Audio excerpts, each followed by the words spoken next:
माझे मित्र संजय राऊत यांनी आता वारंवार उल्लेख केला 20 वर्षानंतर राज ठाकरे आले 20 वर्षानंतर. मला खरं तर 20 वर्षानंतर सुटून आल्यासारखं वाटतंय. 20 वर्ष जेलमध्ये होते, आज पहिल्यांदा सुटून आलेले आहेत. आपण त्यांचं स्वागत करूया.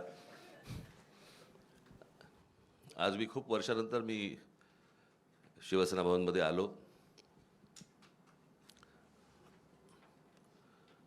मला नवीन शिवसेना भवन मी पहिल्यांदाच बघतोय आणि माझ्या मनामध्ये कायमच्या कोरल्या गेलेल्या ज्या काही आठवणी आहेत त्या सगळ्या जुन्या शिवसेना भवनमधल्या आहेत. त्याच्यामुळे आता कुठे काय होतं हेच आता मला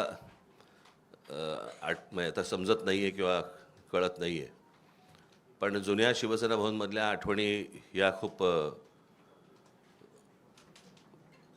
काय म्हणू त्याला, रोमांचकारी आणि आनंददायी आणि अशा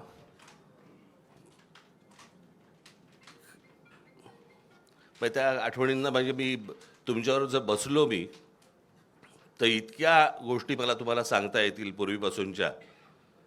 म्हणजे त्या 77 साली मला असं वाटतं शिवसेना भवन झालं आणि 77 सालीच त्यावेळेला ती जनता पक्षाचं सरकार आलं होतं आणि मग इथून तिकडे ती सभा ह्यांची आटपल्यानंतर इथे शिवसेना भवनवरती दगडफेक झाली होती. त्यावेळेला काय काय झालं तेव्हापासूनच्या त्या सगळ्या जुन्या आठवणी आहेत. पण आता मी त्या आठवणीमध्ये रमत नाही. आज